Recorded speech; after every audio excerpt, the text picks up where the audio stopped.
करी भाई, वो का हम जब लेवा करी नहीं जहिया ना हम मरी ना तू मरा, दुनिया जन्म हो जाएगी। भोले बाबा कहें पार्वती का बताओ तो कईयों बार कोशिश कहन लेकिन बता ना पाए, कहीं काहे कहीं तू सोई जाता। इनका देवी देवी जी लोगन के भैया हालत बा ऐसे कभी कोनो अच्छी बात करे लागा ना, कोनो शास्त्र पुराण की बात करे लागा ना जरूर नींद आई जाए, ये स्वाभाविक गुण है। हंसी मस्खरी में रात भय बिता देवे शायद जागा करे, लेकिन अब शास्त्र पुराण के या भगवान के कोनो चर्चा करे लगा थोड़ी देर के बाद निंद्रा देवी आई जाए। यहाँ भी यही बात आई। भोले बाबा कहे हे भगवती हमने बहुत कोशिश किया, कई बार कोशिश किया, लेकिन तुम सो जाती हो। कहीं अब की हम सोब न कदाप न सो, कहीं कैसे हम मान ले। कहीं भाई कोनो किस्सा कहानी में नहीं कहा था तो क्या हुआ था, हुंकारी छोट छोट बच्चे हैं ना, एक कहा माता जी हमको कहानी सुना दीजिए, मातारी कहानी सुनावा थे, बच्चे कहानी सुन सुन सो जाते, बच्चे कहानी सुन सुन सो जाते। जब तक बच्चा हूँ करत बा तब तक महतारी जानत बा हाँ हमार भैया जागत है, और जहाँ हूँ करब बंद तहाँ जाने सोए गई अपनो ठाठ से सोई जाते। तो कहें कि अच्छा ठीक है बताओ, लेकिन अब की हुकारी बंद ना हो जाए, कहीं आपकी कदाप हुकारी बंद न हो। अब वो करीता भैया कहाँ गए, भोलेनाथ कैलाश के एकदम ऊपर शिखर पे चला गया, और अपन डिम डिम डिम डिम डमरू बजाए। अब वो डिम डिम की आवाज से, उनके डमरू की आवाज से भयंकर नाद भय कि हुआ कि जितना जीव जंतु रहे सब भाग गए, पलायन कर गए कि हुआ बचा ना आए। वहां पर एक बरगद का वृक्ष है, आज भी है कैलाश में, वो वृक्ष भी अमर है। पुराण में उसकी लंबाई चौड़ाई 16,000 कुछ जो है कोष का बताया गया है। माने इतना ऊंचाई इतनी चौड़ाई है वो बरगद वृक्ष के, जो कैलाश पे चोटी में, पुराण में ऐसा बताया गया है। उस बरगद के कोटर में खोड़रे भैया और सुग्गी जो ना है अंडा दे रहा है। अब भाई जेकरे पखना बाऊ तो उड़ जाए, जेकरे भाई पखना जामे ना अंडे में बाऊ कैसे उड़ के जाए। वो अंडा उसी में रह गया। उस अंडे के फूटने का समय हो चुका था, इधर अमर कथा चालू हो गई, इधर अमर कथा चालू हो गई। अब बाबा भगवती का अमर कथा बतावे लगे, और माता जी बड़ी देर तक हूँ करत रही, हूँ करत करत भैया हूँ सोई गई। माता जी के निंद्रा देवी आए के दबाई, माता जी सोई गई, और तब तक ये अंडा जो ना आए ये फूट गया। अंडा फूट गया, तुरंत वो बच्चा काने में अमर कथा पढ़ी, अमर मंत्र पढ़ा जब तो तुरंत हूँ करे लग। मैना भय सुग्गा भय मनई बोली बोल लिया भैया। अब वो सुग्गे का बच्चा जो था वो हूँ करने लगा। अब कथा कहत कहत अमर मंत्र चलत चलत सबेर हुए निशान। तो भोले बाबा जब भोले बाबा का ध्यान टूट, अब अमर मंत्र चलता रहा, पूरा ध्यान अवस्थित रहे भोले बाबा। जब ध्यान टूट तो देखता है कि पार्वती जी खर्राटा ले आए, सोत यहाँ। तब तो भोले बाबा बड़े जोर घबराने कहनी कि भैया हूँ करे लाग थे, कोनो दानो वानो तो ना आई गई ना तो जाए के अमर हो गए संघारे कर शुरू कर दिए, पृथ्वी लय कह दिए। अब भोले बाबा बड़े चक्कर पड़े, पार्वती जी का जगाइन। पार्वती जी कहीं हाँ आगे का आभा, कहीं के माने तू सोई गई थी, हूँ क्या करता है, कहीं अरे हम पता ना कब सोई गए, जान ही न पाए अपना का। तो भोले बाबा जब देखें ध्यान की तो देखत आए कि बरगद के पेड़ में खोड़र बा, सुग्गा का बच्चा है, वो करत रहा। बस तुरंत कोप कह के भैया त्रिशूल बच्चा के ऊपर छोड़ दी। जब त्रिशूल पहुंचा तो बच्चा भूर से उड़ गया खोड़रे वहां से। अपने प्राण के रक्षा करते हैं भाई। अब बच्चा उड़ा जब सुग्गा के, तो ठीक वही समय पे का हुआ कि माता व्यास जी के पत्नी अरणी जो रही, वो सूर्य भगवान का अर्घ दिए रही। ये सूर्यदेव शास्त्रांशो तेजो राशे जगत पते कह के भैया वो सूर्य भगवान का अर्घ दियत रही, और अर्घ दियत में उनके भगवान की इच्छा से जमाई आई, जमाए गए ऐसे जैसे कि तब तक उस सुग्गा का बच्चा उनके मुंह कहीं हल गया, अंदर पेटे में चला गया। सुग्गा का बच्चा माता रानी के मुंह कहीं प्रवेश कर गया, अंदर उधर में जाके लुकाए गया। तब तक त्रिशूल आके भैया गटई के लाग रानी भागी पतिदेव जी के लगे, व्यास जी के लगे, कहीं अरे स्वामी जी हमारी रक्षा कीजिए, रक्षा कीजिए, भोलेनाथ ने हमारे ऊपर पता नहीं क्यों कोप कर दिया। कहीं भोलेनाथ काहे कोप कर दिए भाई, उनका तो मैं भक्त हूँ। कहे नरे सूर्य भगवान का अर्घ दिए रहे, इतने पता ना कौन अपराध हमसे बना लाए, त्रिशूल हमारे गटे की लाग कब काट दिए कौन ठिकाने न। व्यास जी देखी ध्यान तुरंत, तो भाई संकट आया तो तुरंत ध्यान चला, ध्यान देखी कहे नरे भोले बाबा आप वास्तव में भोले हैं, कहे ना आप वास्तव में भोला है। स्तुति करब शुरू किन भोले बाबा का, बड़ी स्तुति कीन, अन्य विनय कीन। भोले बाबा कहिन व्यास जी का आवाज तू भैया का है सुमिरन कर लगे, तुम्हारी पत्नी के उदर में मेरा शत्रु छुपा हुआ है, तो हमारा सुमिरन कर रहे हैं। कहें हे भोले बाबा हम यही लिए सुमिरन करते हैं कि हमारे पुत्र के आप रक्षा करें। अरे हमारी पत्नी के उदर में आ गया है ना, तो हमारा पुत्र हुआ ना,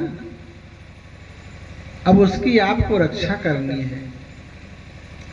भोले बाबा कहें हमारे शत्रु आए, शत्रु के कदापि रक्षा ना हो सके, और हम इसका रक्षा करें। व्यास जी हंसे लागे, कहीं ना आप वास्तव में भोला है, भांग खा लिया मस्त हो गया, तुम्हें अच्छे बुरे पता ही नहीं लागत कि अच्छा काव करते बुरा काव करते। कहीं ना हमन कौन गड़बड़ है, कहें अरे अमर कथवा जो सुना दिया तो ना जाने को अमर हो गया।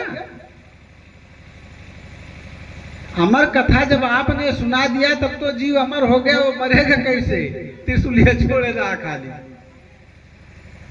कहें हम सुने रहे न ठोर कहानी आपके, आवाज प्रत्यक्ष हुई है। कहें काव कहीं विभूति लगावत शंकर के, विभूति लगावत शंकर के, आई लोचन मध्य गिरो झरी के। विभूति लगावत शंकर के, आई लोचन मध्य गिरो झरी के। अही ने फुफकार दई शशि को, अही ने फुफकार दई शशि को, तब अमृत बूंद गिरो झरी के। और आन पड़ी मृगराज त्वचा, आन पड़ी मृगराज त्वचा, तब ठाड़ भयो हुआ करके। आन पड़ी मृगराज त्वचा, तब ठाड़ भयो हुआ करके। और सुर भी सुत देखी के भागी चले, सुर भी सुत देखी के भागे चले, तब गौरा हंसी मुख आंचल देके। कहीं व्यास जी का बताया गया, कहें एक बार की कहानी आज सुन रहे हैं कि माता भगवती पार्वती जी आपके शरीर में विभूति लगावत रही। कहीं तो कहा भैया हम तो भुलाए गए थोड़ा। कहीं अरे बाबा हमका याद है। कहीं का हुआ, कहें जब आपके विभूति लगावत रही ना, तो कहा भा कि आपके गले में जो शेष इत्यादि लपेटे हैं, इनके आँखी में तनिका गर्दा होके पड़ गए, तो इनके लागरी से फुफकारिन बड़े जोर से, जो ऊपर का लहके फुफकारिन, तो आपके मस्तक पर जो चंद्रमा है ना, इनसे अमृत का बूंद गिर गए। और अमृत का बूंद जब गिरी तो बैठा के थोप रहे भैया भोलेनाथ जी बाघंबर पर, बाघे के चमड़ा पर, बाघे खाली बैठा रहे। अब अमृत बाघे खाली पड़ा, बाघ जो ना जिंदा हो गया। और बाघ जो जिंदा हो गया, भोले बाबा जो उन्हें आसन बैठा रहे बाघे के, और जो जिंदा हो गया तो गुर्राए के खड़ा हो गया। और जो गुर्राए खड़ा हो, भोले बाबा पीछन के उल्टी गए, भोले बाबा पीछन के उल्टी गए। और नंदी बाबा जैसे देखी कि शेर दौड़ा, तैसे नंदी बाबा अपन झूले के अलगे भागे। अब पार्वती जी विभूत भूत जो लगावत रही, इनके दशा देख के नी अपने अचरे कोठ कह के ऐसे मुहे के हंसे लागी, कहे वाह रे भोले गजब भोला, गजब के भोला। हक जिंदा का मुर्दा कह दिया, मुर्दा के जिंदा कह दिया, अपने उल्टी पलटी जात एक साथे। जब व्यास जी कहानी बतावे लागे तो भोले बाबा कहीं नहा कबो कबो भंगिया हमार चढ़ जाते, दिमाग कम काम कराते। अच्छा ठीक है भाई, त्रिशूल का वापस ले लिए थे। तब त्रिशूल का अपने हाथ में ले लेन भाई, कहें भैया रहा दिया, हमार कथा सुन चुका है, रहा दिया। वो व्यास जी के पुत्र वह छोड़ दिया उनका।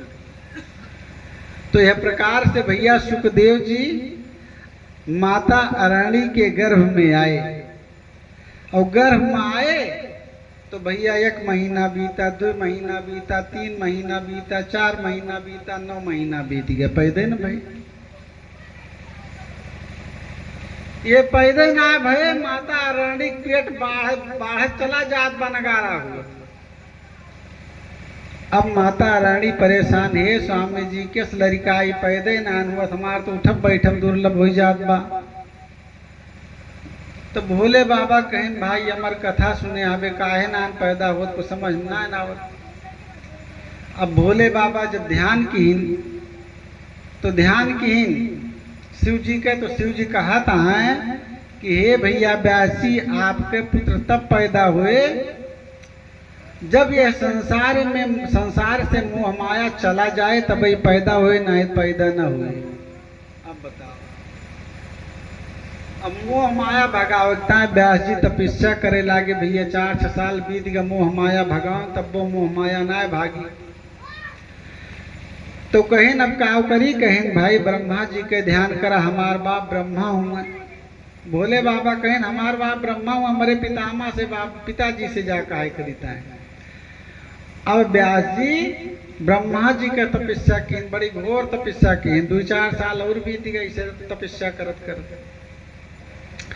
ब्रह्मा जी प्रसन्न भये तो कहीं हे भैया, ये माया मोह जो ना ये हमारे बस में ना है। कहें तो कहें नहीं हमारे बाप के बस में, हमारे बाप के कहें ना आपके बाप के, हम तो आप जाने थे सबके बाप में, भाई सृष्टि करता आप में, कहें ना हमारे जने बाप है, कहें के कहें नारायण, कहें हमार बाप नारायण हुए। भैया कथा बड़ी विलक्षण है, आगे कथम अब चले ही है, आगे कल से कथम ये सब चले। कहें हमार बाप नारायण हुए, करीता जाए कि नारायण से मिला। अब भैया नारायण इतना बढ़िया है कि इनका तपस्या करा ये जल्दी से खुश से ना हुए होते, ये जल्दी से खुश ना हुए होते।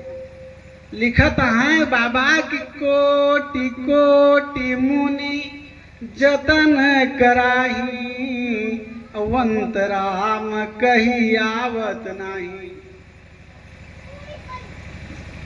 कहें ऋषि मुनि लोग बहुत बहुत जतन कराते, लेकिन अंतिम में राम ना निकल भैया, यह सहाय है। उनके कईयों जन्मांतर बीत जात कि अंतिम में मरद के राम निकल जाए, लेकिन ना निकल।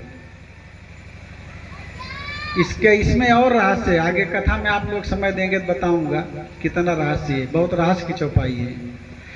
तो अब भाई तो थोड़े जान नहीं है तना, कहाँ से ढेर कथा छूट जाए ना। तो कहा था कि कोटि कोटि मुनि जतन कराही, अंत राम कहियावत ना। ये नारायण से जल्दी खुश से ना हुए तो अब इनके तपस्या करब लीन भय भैया, इनके तपस्या करत करत जो ना 12 वर्ष पूर्व हुए वाला हो गया। अन्न जल सब त्याग दीन एकदम से रहे, कछुक दिन बारी बतासा वाली कहानी आएगी। तब अंत में जब श्री हरि नारायण प्रसन्न हुए, विष्णु भगवान प्रसन्न हुए, तो कहते हैं ब्रह्म गुरु हे ब्रह्मा जी वर मांगिए, आप किस लिए इतना कठोर तपस्या कर रहे हैं। ब्रह्मा जी कहें हे प्रभु, बड़ी तपस्या के बाद बड़ा हार वहार व्रत उपवास करत करत दान पुण्य करत करत एक ठोर पुत्र पायन तू पैदे ना होत बा कहीं निकाहे का कहे नरे यस बा कि भोलेनाथ बताए नहीं जब तक आपके मोह माया संसार में रहे तब तक पैदे न हुए तो कहें तो करीता हम का करी भैया कहीं हे प्रभु आपन ही मोह माया कुछ देर की तरह बटोर लेते तो जैया हमारे लड़का पैदा हो जात भाई। तो भगवान नारायण ने कहा ठीक है भाई मैं अपने मोह माया से जो है कहता हूं तो कुछ क्षण के लिए मोह माया जो है संसार से हटी और जैसे संसार से हटी तैसे सुखदेव जी तुरंत पैदा हो गए तुरंत देर ना लगी। उस समय प्रसंग आता है 12 पुत्र हुए थे और तुरंत सब जो है वैराग्य ले लिए थे। तो ऐसे सुखदेव जी भैया वही क्षण पैदा भये जब संसार से मोह माया समाप्त हो चुकी थी। तो भैया जब मोह माया बच्चा पैदा हुए तब वो करे मोह माया लागे जब मोह माया होइए ना तो कैसे मोह माया लागे हैं?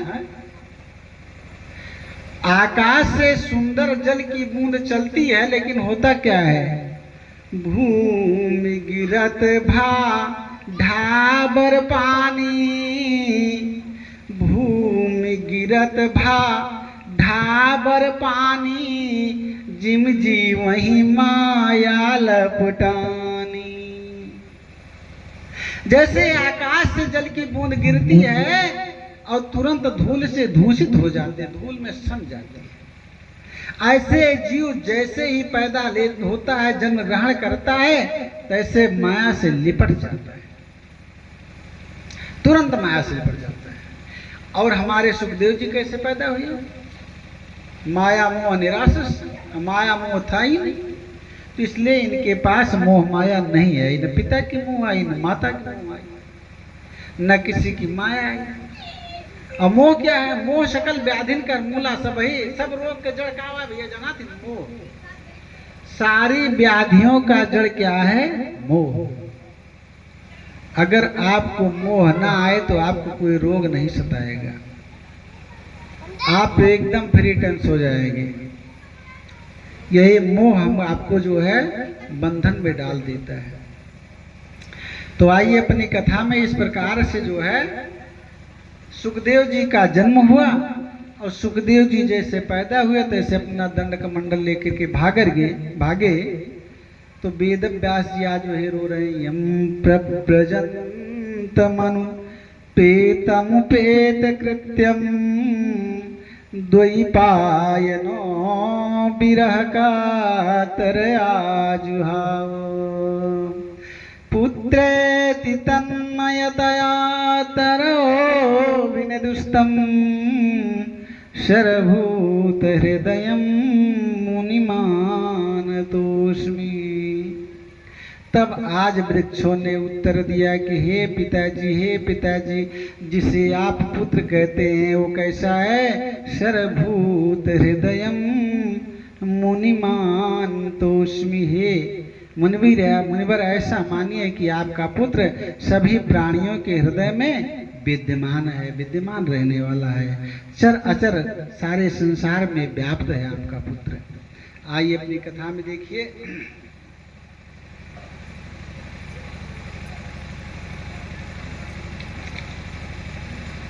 नैमिषे सूतमासीनम् अभिवाद्य महामतिम् कथामृत रसस्वाद कुशला शौनको ब्रवीत शौनकवाच अज्ञान भांत विध्वंस कोटिसूर्य समप्रभा सूताख्यायि कथासारम मम कर्ण रसायनम।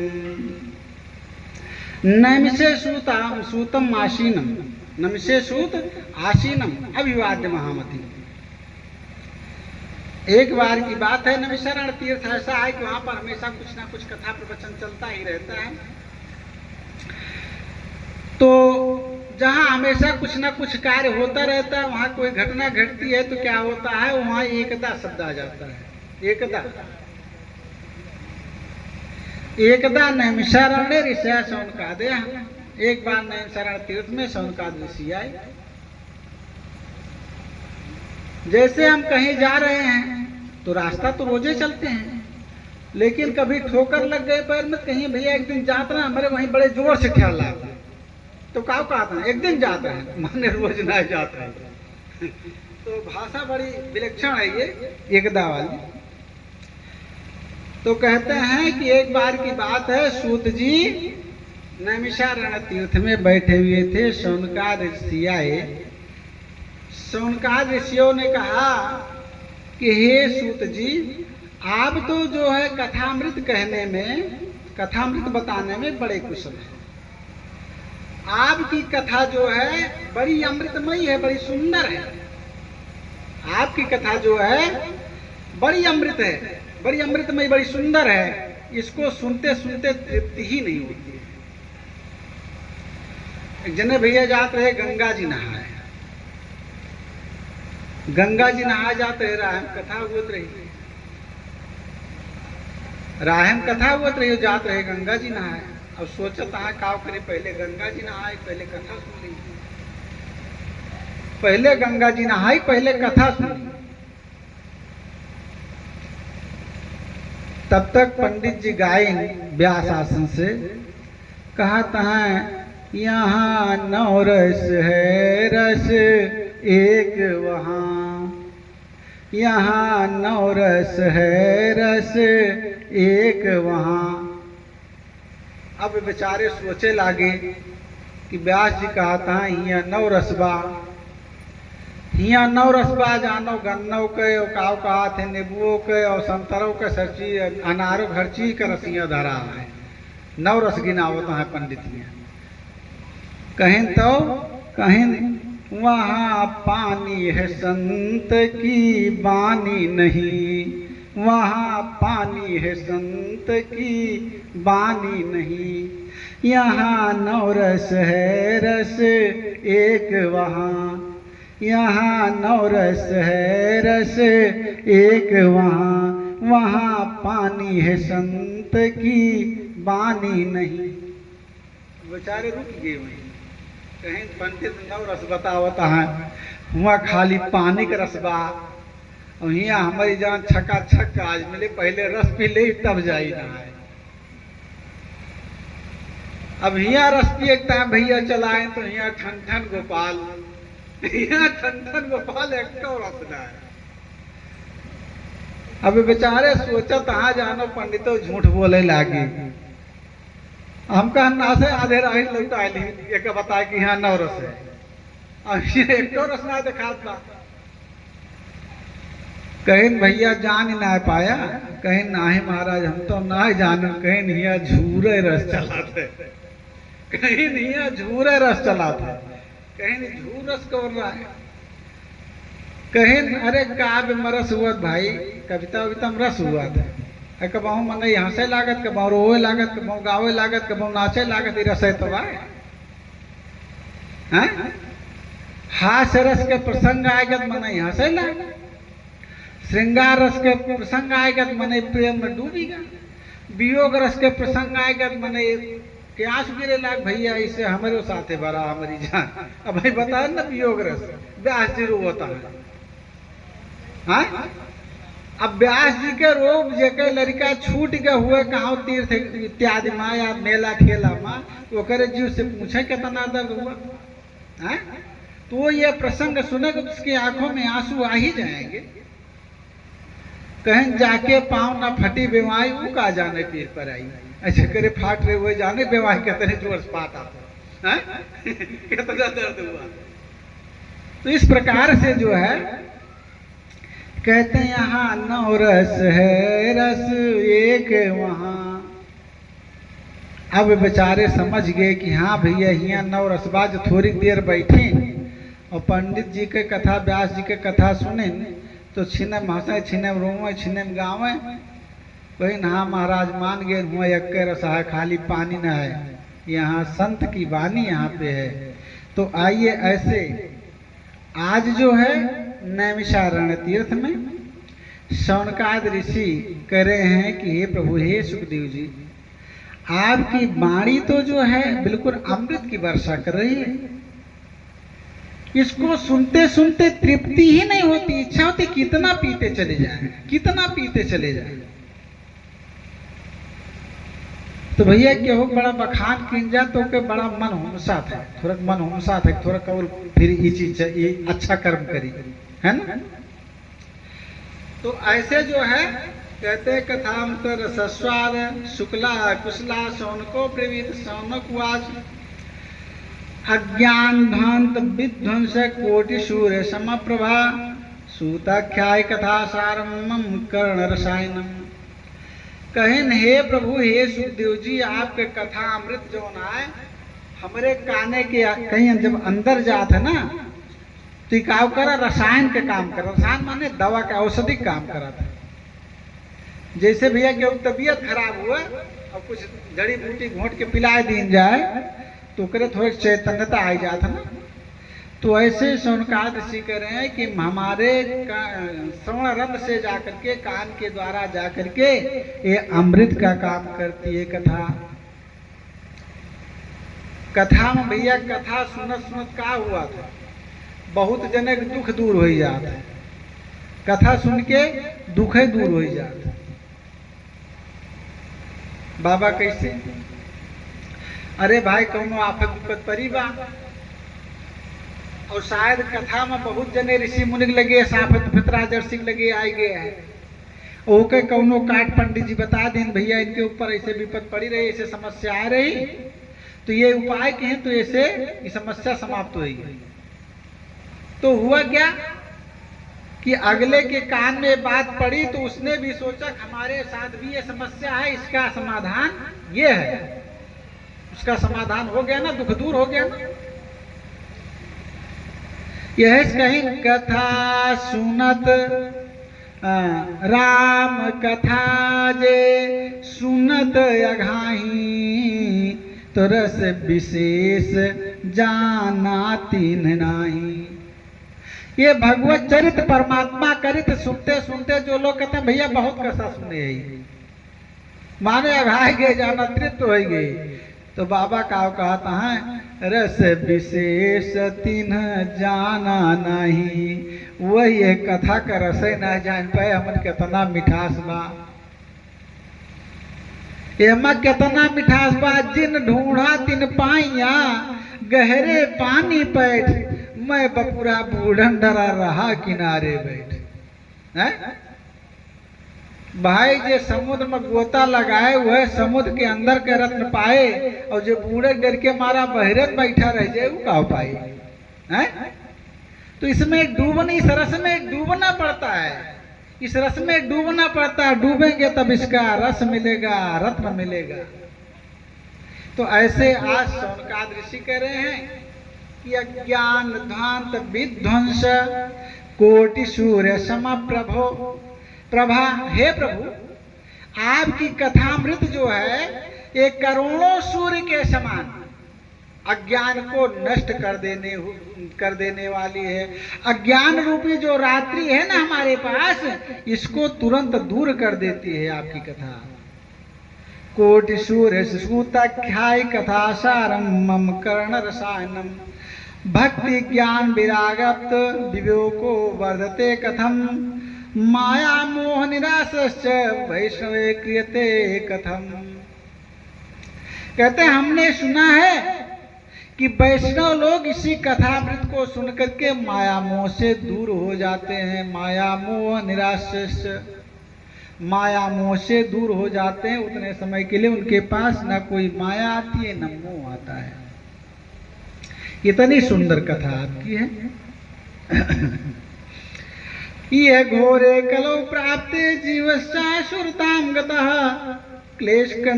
क्लेशकांतस्य तस्यो शोधने किम परायणम्। शौनकाद ऋषि कह रहे हैं कि हे प्रभु आगे घोर कली आ रहा है, आगे घोर कली आ रहा है, कलयुग आ रहा है। कली माने जानत भैया का भा कला, कली माने कला, ये कला के युग है। बाप बेटवम कला, मेहरारू मनसेदुम करा, हाँ समाज में का कला, आस पड़ोस से कलह, जहाँ देखा वहाँ कलह कलावा को शांति से बैठ ना सकते। ध्यान दीजिए, अपने आसपास पूरे समाज में आप अनुभव कर सकते हैं।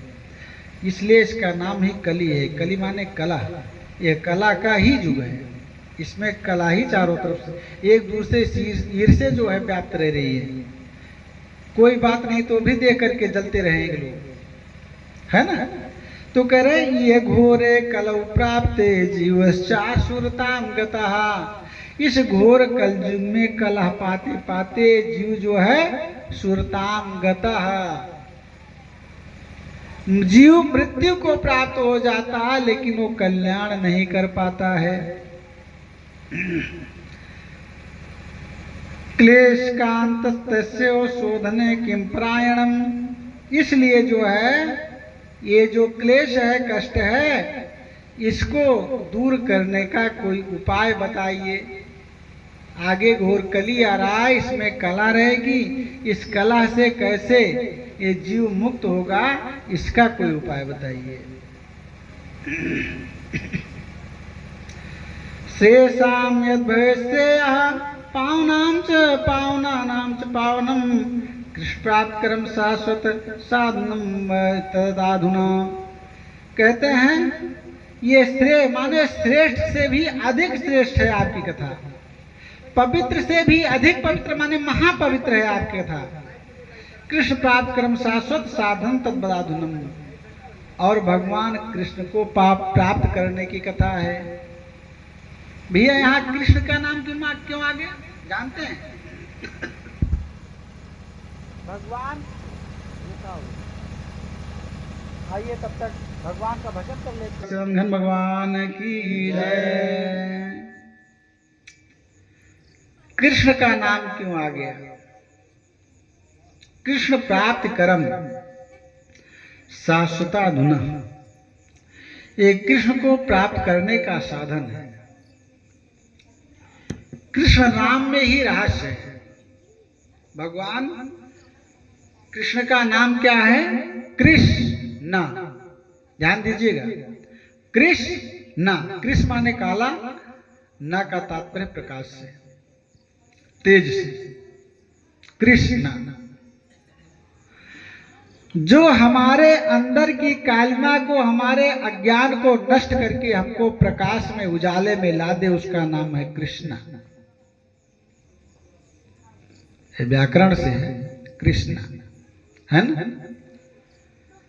जो हमको अंधकार से प्रकाश में ला दे, मेरे अज्ञान को समाप्त करके ज्ञान का भंडार भर दे, उसका नाम है कृष्ण, है ना। कृष्ण तो कहते हैं कृष्ण प्राप्त कर्म। ये कृष्ण को प्राप्त करने का माने हमारे अंदर की कालिमा समाप्त हो जाती है। आप कथा सुनते सुनते हमारा हृदय जो है प्रकाशमान हो जाता है, हमारा अंतर्ज्ञान प्रकाशित हो जाता है आप कथा सुनते सुनते। इसलिए आपकी कथा से कभी तृप्ति नहीं होती है, इसको हमेशा पीने की इच्छा लगी रहती है।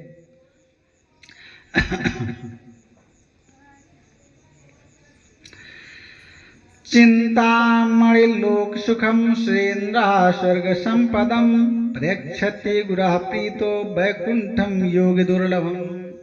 अरे भगवान कथा तो वैकुंठ में रहने वाले योगियों के लिए भी दुर्लभ है। ये परमात्मा की कथा वैकुंठ में रहने वाले योगियों के लिए भी दुर्लभ है। भैया योगियों के लिए क्यों दुर्लभ है जानते हैं?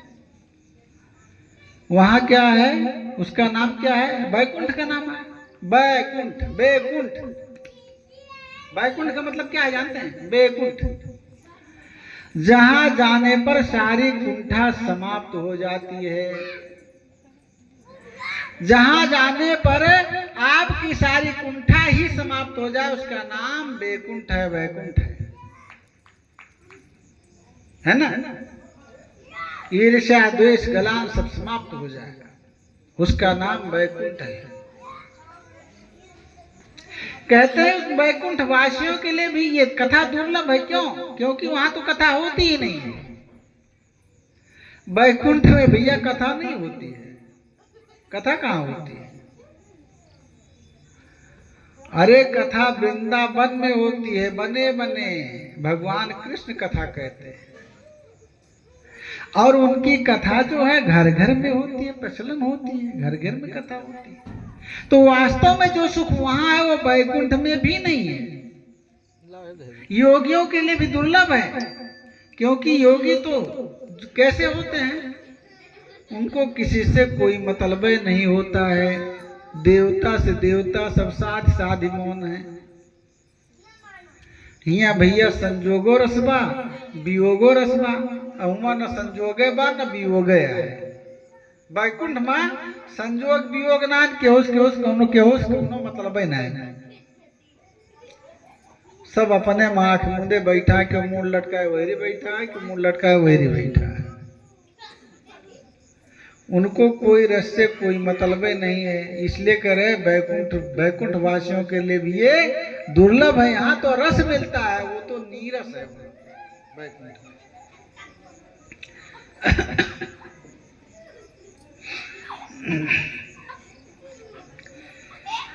चिंता प्रेक्षित गुरापी तो वैकुंठम योग दुर्लभम श्रुत्वात् प्रीति शौनक चित्ते ते यतो वचमिशारिचा सर्व सिद्धांत निष्पन्नम संसार भयनाशनम भक्ति योग वर्धनम यच्च कृष्ण संतोष हेतुकम तदाहं ते भी दास्यामि सावधान तया स्त्रीणु। सूत जी ने कहा कि हे शौनकादि ऋषियों, आप लोगों के कल्याण के लिए, भक्ति को बढ़ाने के लिए, पाप को घटाने के लिए मैं वो भगवान की अमृतमयी कथा कहूंगा। लेकिन इसके लिए क्या करना है, इसके लिए क्या करना है, सावधान तया सुन, सावधानी बरतना होता है। भैया ये कथा सुनना बड़ा सावधान हो पर आता है। काहे का कि नाहे तो कहो कटोरम पाए यहाँ भरे यहाँ छलक गया तो जान लिया गा काम से खत्म बा। हाँ? बहुत समार के चला कटोरा लेके भर के कि छलके न पावे, है ना। इसलिए इस कथा अमृत को सुनने के लिए सावधानी बरतना है। तो कहते हैं क्या सावधानी बरतना, आगे कथा बता देंगे। तदहं ते विधास्यामि सावधान तया शुणे काल व्यालम खग्रास्त्रास निर्णास हेतु श्रीमद्भागवतम शास्त्रम कलौ कीरेण भाषितम। कहते हैं काल व्याल मुखग्रास त्रास निर्णास हेतु। काल की गति जानते हैं कैसी है, काल की गति कैसी है जानते हैं। काल की गति जो है भैया सर्पाकार है। काल कैसे चलता है जानते हैं, सांप की नाई चलता है काल। काल जो है सांप की नाई चलता है। सांप कैसे चलता है, वक्र गति से टेढ़ा होकर के चलता है। सांप का मुंह सीधा ना चले ना, ऐसे सोच के चलता है। तो ऐसे कहते हैं काल क्या है, काल की गति बड़ी टेढ़ी है। कोई काल की गति को समझ नहीं पाता, काल की चाल को समझ नहीं पाता है। काल क्या है, कहते हैं काल व्याल मुखग्रास त्रास निर्णास हेतु। भैया मरे के डर सबका लागत है, मरे के डर सबका लागत हो। काल आपन मुंह फैलाए टेढ़ी गति से दौरा बा सबका खाए, सबका खाए। काल दौरा है अपनी टेढ़ी गति से, और सबका जीव ऐसे ऐसे करत बा। सबका जीव ऐसे कब चला जाए भैया कोनो पता ना है ना। इसलिए सब डरे हुए हैं काल की गति से। देव भागवत में थोड़ी कथा है, दृष्टांत में आपको देते हैं कि एक बार व्यास जी ने सुखदेव जी से कहा, है पुत्र तुम चले जाओ जनक जी के यहाँ, वो तुम्हें कुछ उपदेश दे देंगे। बड़े संक्षेप बताओ, वैसे कथा बड़ी विस्तार से है। तो सुखदेव जी ने कहा पिताजी वो राजा है, एक बैरागी को राजा कौन सा उपदेश देगा। हमका लागत है पिताजी आप बुढ़ा गए साहब। भैया हिंदू किया क्या हुआ, 60 साल से जब ऊपर हो जाए तो मैंने कहा भैया अब सखिया आएगी, इसको समझ के बोली ना, जो ने मन कहा तो वह बोल दिया था। बुढ़ो ऐसे करा था, बुढ़ो ऐसे करत कहा सखिया आएगी। सुखदेव जी कहे हे पिताजी हमका लागत बा आपो सठियाएंगे। हे पिताजी हमको लगता है आप सठिया गए, आप बुद्धि काम नहीं करे। अरे वो राजा हम ब्राह्मण ज्ञानी, हमको कौन सी बात बताए कि कौन सा उपदेश देंगे।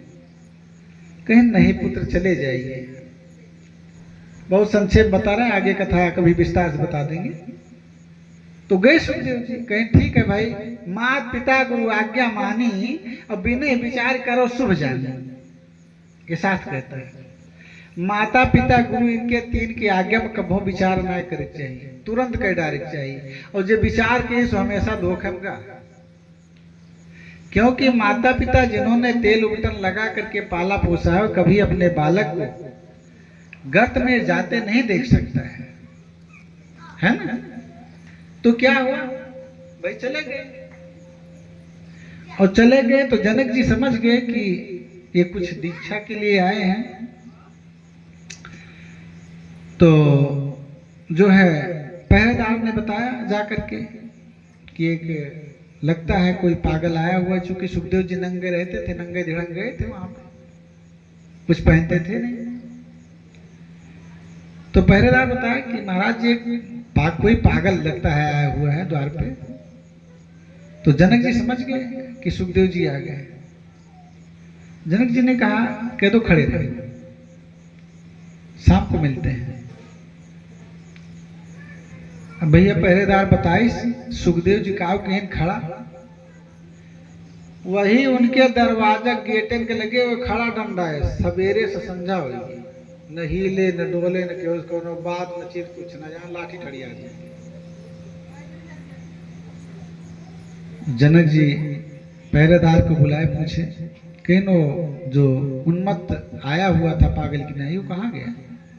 कहें महाराज तो किसी से बोला डोला नहीं, वैसे खड़ा, जैसे आया जैसे खड़ा था ठीक वैसे खड़ा रह गया, जरा से हिला डुला भी नहीं। कहें अच्छा, तो कहें ठीक है भेज दीजिए हमारे पास। जनक जी के पास सुखदेव जी है। तो जनक जी ने अपनी पत्नी से कहा कि देखिए सुखदेव जी आए हैं ज्ञान लेने के लिए, इनको देखो ये ज्ञान देने योग्य हुई है कि नहीं, इनका पहले आगे स्वागत कीजिए। तो सुखदेव जी का आगे स्वागत हुआ भाई, शयन किए। जब शयन करने के लिए रात्रि में लेटे तो उनके बिस्तर पे सुनैना जी लेट गए, जनक जी की पत्नी सुखदेव जी के बिस्तर पर। अब सुखदेव जी लेटे उन्हीं बिस्तर पे ये भी लेट गई हैं। तो सुखदेव जी सोच रहे हैं कि ये जो है सुनैना जी यहाँ क्यों लेट गई भाई आकर के। खैर ठीक है कोई बात नहीं, ये दूसरी पार्टी पकड़ लिए भाई, अपना मुंह दूसरी तरफ घुमा लिया। सवेरा हो गया, सवेरा हुआ तो जनक जी ने पूछा सुनैना जी से कि क्या ये दीक्षा देने योग्य है। सुनैना जी ने कहा नहीं, अभी दीक्षा देने योग्य नहीं हुई है। सुखदेव जी सुबह हुआ अपन भी नित्य क्रिया से निवृत्त हुए। तो उन्होंने कहा कि राजन का क्या आदेश है, मुझको कोई समाचार नहीं मिला। तो द्वारपाल ने कहा आप परीक्षा में फेल हो गए हैं। अरे तब तो सुखदेव जी चूक गए। सुखदेव जी तुरंत चूक गए, मैं परीक्षा में फेल हो गया, इसका मतलब मेरा परीक्षण चल रहा था, मैं जान ही नहीं पाया। सुखदेव जी सोच रहे हैं कि हम तो सोचे हमारा आवा भगत हो रहा है, यहां पर हमारी परीक्षा हो रही थी। खैर ठीक है भाई। सुखदेव जी चले गए, मन में विचार किए कि मैं परीक्षा में फेल कैसे हुआ, मैं कहां पे चूक गया। अंत में विचार आया कि मेरे बिस्तर पे जो है बिस्तर पे सुनैना जी आकर के लेटी थी, मुझसे वहीं चूक हो गई। मैंने उनको एक पराई की स्त्री माना, यही मेरा भ्रम था, यही मेरा भ्रम था। अरे मेरी निगाह में तो संसार की जितनी नारियां हैं सब मेरी माताएं हैं, संसार की जितनी नारियां मेरी माता हैं। और माता के साथ जो है कैसे ये बात व्यवहार में हमें गड़बड़ी आ गई। खैर ठीक है, मैं दोबारा जाऊंगा। दोबारा पुनः आए सुखदेव जी। तो सुखदेव जी आए तो पुनः वही क्रियाकलाप चालू हुआ। दोबारा में थोड़ा अंतर आ गया। अंतर क्या है कि सुखदेव जी जब पहुंचे तो महाराज जनक जो है एक लंगोटी में बैठे हुए थे। महाराज जनक एक लंगोटी में बैठे हुए थे और कुछ नवयुवतियां उनको उबटन लगा रही थी एकांत में, एक कमरे में। कुछ नवयुवतियां उनको उबटन माने बुका हुआ, जो उनको तेल बुको लगाया जाता है ना, माताएं लगाती हैं ना, तो उनके शरीर में तेल और उबटन बुकवा मालिश कर रही थी। सुखदेव जी देखें तो कहे न रे, हमार पिताजी वास्तव हमारी जान सठियाएगा है, इतना बेचारी राजा है,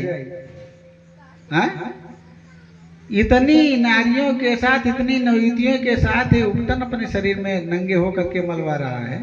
और पिताजी ने हमको यहाँ ज्ञान लेने के लिए भेज दिया, कुछ तो गड़बड़ है। खैर, अब बिना पिता की आज्ञा पूर्ण किए जाए कैसे? एक बार तो मैं फेल हुआ हूं। उसके बाद में भोजन का समय आ गया। महाराज चलिए भोजन कीजिए। अब भोजन करने के लिए कमरे में बिठा दिए। कमरे में जब बैठे भोजन करने के लिए तो बड़ा बढ़िया भैया खड़रस व्यंजन आया। खड़रस व्यंजन परोसा गया। सुखदेव जी भोजन करने लगे तो देख रहे हैं कि कोई छाया ऊपर से ऐसे ऐसे हिल रही है, ऐसे ऐसे कोई छाया हिल रही है। तो सुखदेव जी ने ऊपर देखा तो क्या देखा? एक पत्थर की शिला भैया, पहाड़ के टुकड़ा बड़ा के लिए पत्थरे लटकावा बाबान के ठीक मूड़न पे, एकदम मूड़न पे वो पत्थरे जो ना टुकड़ा लटकावा बा बांधा के थुआ से बा कच्चे तागा। वो पत्थरे के टुकड़ा ठीक मूड़न पे लटका है, बांधा के थुआ कच्चे तागा।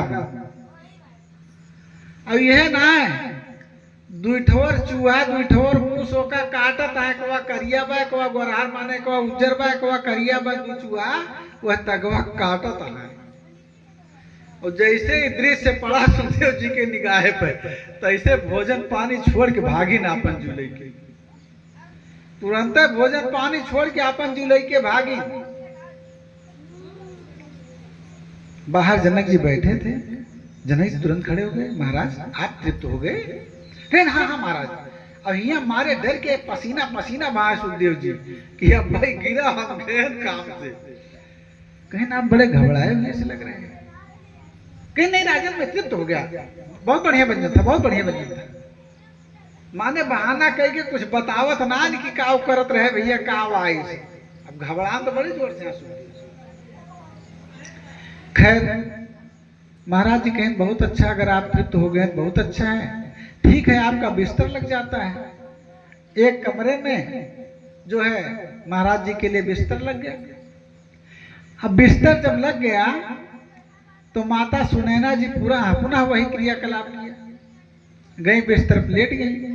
अब की बार जब माता सुनैना बिस्तर प्लेटी तो सुखदेव जी ने क्या किया? उनके हृदय से लिपट गए और उनका स्तन अपने मुख में डाल लिए। तो माता सुनैना ने सिर को सहलाया और सुबह हुई तो उन्होंने कहा कि हाँ अब ये दीक्षा देने योग्य हो गए।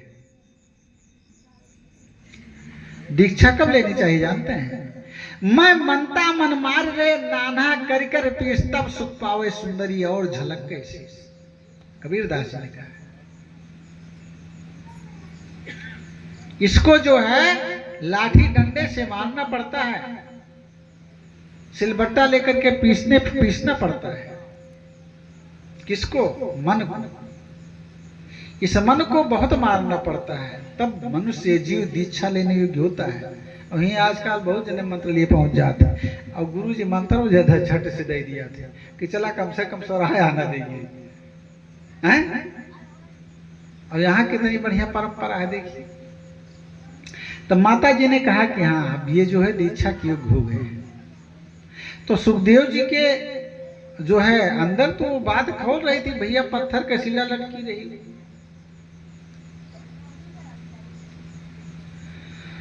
तो महाराज जी के पास जब गए दीक्षा के लिए तो महाराज जी ने कहा कि सुखदेव जी आपने क्या देखा था?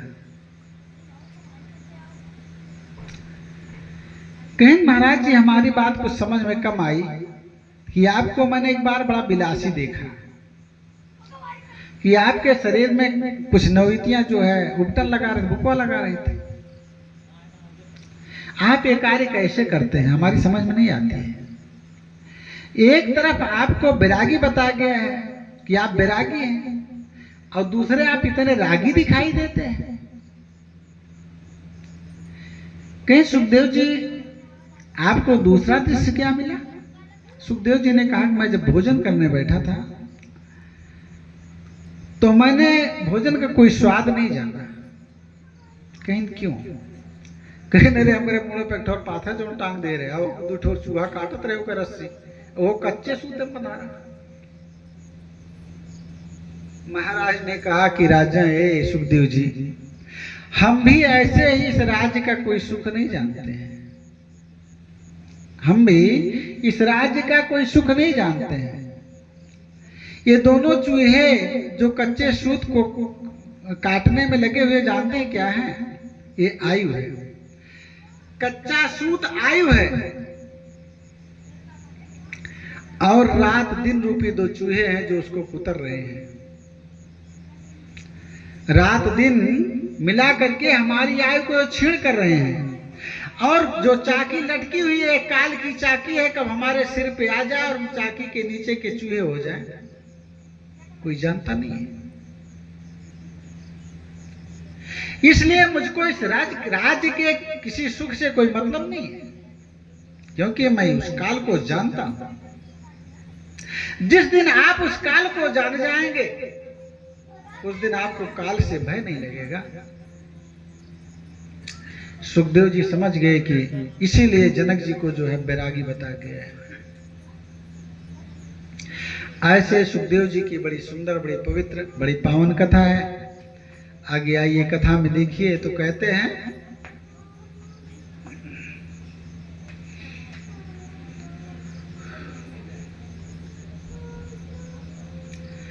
जन्मान एतस्माद् परम किंचन मना शुद्धे न विद्यते जन्मांतरे भवत्पूर्णम तदा भागवतम लभेत। कहते हैं इस घोर कलयुग में एक क्षण मन शुद्ध नहीं रह पाता है और काल रूपी सर्प सबको खाने के लिए दौड़ा हुआ है। काल ब्याल मुखग्रास त्रास निराश हेतु है, सबको काल का भय लगा हुआ है, डर लगा हुआ है। कब काल की चाकी आकर के गिर जाए, कब काल मुझको अपना ग्रास बना ले, कोई जानता नहीं। ऐसी स्थिति में मन भी शुद्ध नहीं है। मना शुद्ध न विद्यते, मन भी शुद्ध नहीं, मन भी पवित्र नहीं है। जन्मांतरे भवत पूर्णम तदा भागवतम लभेत। भैया बियाह गौन तो मन एक धन हुआ तो ना रहा तो तबो करे परात है ना।